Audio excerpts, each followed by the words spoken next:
Good morning viewers. உங்களுக்கு இன்றைக்கி ஒரு வீடியோ. அதில் வந்து கறி இதெல்லாம் எப்படி அலசுறது, மீன் கிருமிகள் இல்லாமங்கிறது அக்கா இன்றைக்கி சொல்ல போகிறாங்க. நம்ம பார்க்கலாம் வாங்க. இது பாருங்க, 1/2 கிலோ மட்டன், அதுக்கு 1 ஸ்பூனு மஞ்சத்தூள், கல் உப்பு. உப்பு எதுக்கு போடுறீங்க? அந்த கிருமிகள் எடுக்கிறதுக்கு. இதில் கல் உப்பு ஆட் பண்ணிக்கணும். போட்டுட்டு நல்லா பிசையணும். அந்த மஞ்சத்தூளும் அந்த கல் உப்பும் அந்த கறி ஃபுல்லாக சோறணும். சோறுற வரலையும் நல்லா பிசைஞ்சு விடணும். தேவைன்னா இதில் ஒரு பாதி லெமன் கூட நீங்கள் புளிஞ்சு ஊற்றிக்கலாம். ஏன் லெமனு? லெமன் ஊற்றினோம்னா லெமன் அந்த மஞ்சத்தூள் கல் உப்பு இந்த கிருமிகளை எடுக்கும். கறி வந்து க்ளீனாக ஆகும். அப்போ பயம் இல்லாமல் சமைச்சு நம்ம சாப்பிடலாம். சூப்பர். ஏன்னா இந்த கொரோனா காலகட்டத்தில் கிருமிகளால் தான் வெகு மக்களுங்க அழிஞ்சிச்சு. அது இன்னமும் தொடர்ந்துக்கிட்டு தான் இருக்க தவிர முற்றிலும் குணமாகல. அதுக்கு நம்ம சமையல்களில் கொஞ்சம் கவனத்தை செலுத்தினோம்னா நல்லா இருக்கும். Okay okay. உடம்பு ஹெல்த்திக்கு நம்ம சேர்த்து உப்பு, மஞ்சத்தூள், லெமன் புளிஞ்சி மட்டன் வந்து நல்லா பிசைஞ்சு அலசுறாங்க. ஓகேவா? பாருங்கள்.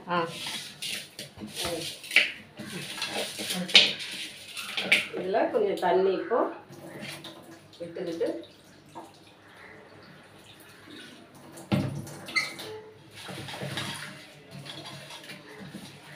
அந்த கறி அலச அந்த வளவளப்பு போகும். இந்த உப்பு, மஞ்சத்தூள், லெமனு 3 போட்டு இந்த வளவளப்பு முற்றிலும் எடுபடும். அப்போ அதில் உள்ள கிருமிகள் எல்லாமே போகும். கறி வந்து க்ளீனாக இருக்கும். பயம் இல்லாமல் குழந்தைங்களுக்கு கொடுக்கறதுக்கோ பெரியவங்களுக்கு கொடுக்கறதுக்கோ நல்லா பயம் இல்லாமல் யூஸ்ஃபுல்லாக இருக்கும். எப்பயுமே அலுப்பை பார்க்காம கொஞ்சம் கவனமாக இந்த மாதிரி நீங்கள் கறி க்ளீன் பண்ண கற்றுக்கங்க.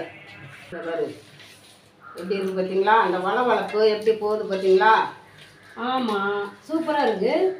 இதை தண்ணியை விட்டு அலசி எடுத்தோம்னா அவ்வளோ நாள் எனக்கு தெரியாது. இது அப்படியே புதுசாக ஆகிடும் கறி. ஓகே, ஃப்ரெஷ்ஷாக ஆகிடும். எத்தனை நிமிஷம் முடியாது.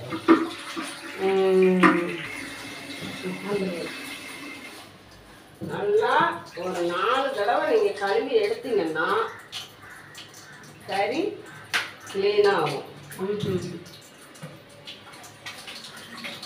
இப்போ குழம்பு வைக்கும் போது மஞ்சள் இதில் போடலாங்களா? இந்த மஞ்சளே உங்களுக்கு போதுங்க? அதில் உங்களுக்கு தாளிக்கக்குள்ளேயே மஞ்சள் அதிகமாக இருக்கா கம்மியாக இருக்காங்கிறது தெரியும். மஞ்சள் அதிகமாக இருந்துச்சுன்னா நீங்கள் வந்து மஞ்சள் தூள் போட தேவையில்லை. அதாவது அடுப்பில் வச்சு தாளிக்கணும். தெரியுங்களா? கறி வதக்கக்குள்ளேயே பார்த்து சொல்லுங்க. கறி போட்டு வதக்கக்குள்ளேயே இதில் மஞ்சள் இருக்கிறது உங்களுக்கு தெரியும்.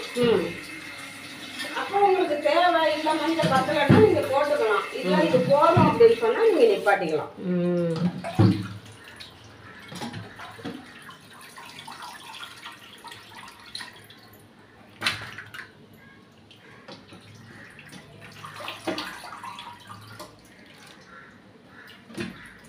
மட்டன் மட்டும்தான் அப்படி செய்யணுமா? சிக்கனு, கோழி?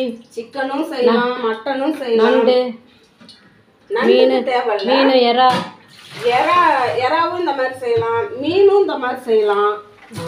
எல்லாத்துக்குமே நீங்கள் வந்து லெமன் போடலாம். மஞ்சத்தூள், உப்பு ரெகுலராக எல்லாத்துக்குமே நீங்கள் போட்டு க்ளீன் பண்ணலாம்.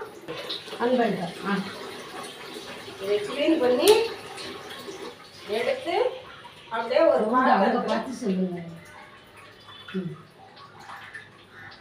ஒரு பாத்திரத்தில் அப்படியே வச்சிருங்க. நீங்கள் எப்போ குழம்பு இப்போ நைட்டுக்கு நீங்கள் குழம்பு வைக்க போகிறீங்க, டைம் இல்லை அப்படின்னா இந்த மாதிரி க்ளீன் பண்ணி ஃப்ரிட்ஜில் பாத்திரத்தில் எடுத்து வச்சுட்டிங்கன்னு கூட நீங்கள் நைட்டு கூட வைக்கலாம். பயம் இல்லாமல் எந்த கிருமியும் இருக்காது. நீங்கள் எப்போ வேணாலும் செய்யலாம். அதாவது கடையிலேருந்து வாங்கிட்டு வந்த பிறகு இந்த மாதிரி வாங்கிட்டு வந்த உடனே ஒரு சில பேர் கடையிலேருந்து வாங்கிட்டு வந்து ஐயோ சமைக்க டயம் இல்லை அப்படின்னு சொல்லி ஒரு பாக்ஸில் போட்டு ஃப்ரிட்ஜில் வச்சுருவாங்க. அது ஆபத்து. இந்த மாதிரி க்ளீன் பண்ணி நீங்கள் ஃப்ரிட்ஜில் வச்சுட்டீங்க அப்படின்னு சொன்னால் எந்த பயமும் இல்லை. ஓகே, 4-5 வாட்டி அலசியாச்சு. ஓகே கறியும் க்ளீன் ஆயிடுச்சு. ஓகே வீவர்ஸ், இங்கே பாருங்கள். இப்போ மட்டன் சிக்கன் எப்படி க்ளீன் பண்ணுறதுன்னு அக்கா நமக்கு சொல்லி கொடுத்துருக்காங்க. இதை எல்லோரும் ஃபாலோ பண்ணுங்கள். அலட்சியம் வேண்டாம். கிச்சனுக்கு சமையல் விஷயத்தில் யாருமே எந்த அலட்சியமும் படாதீங்க. சரிங்களா? இங்கே பார்த்தீங்களா? ஐயோ, பார்க்கும்போது பளன்னு சூப்பராக இருக்குது. சொல்லுங்கள். ஓகே பாய் சொல்லுங்கக்கா. Okay bye. Thank you guys. Bye பாய்.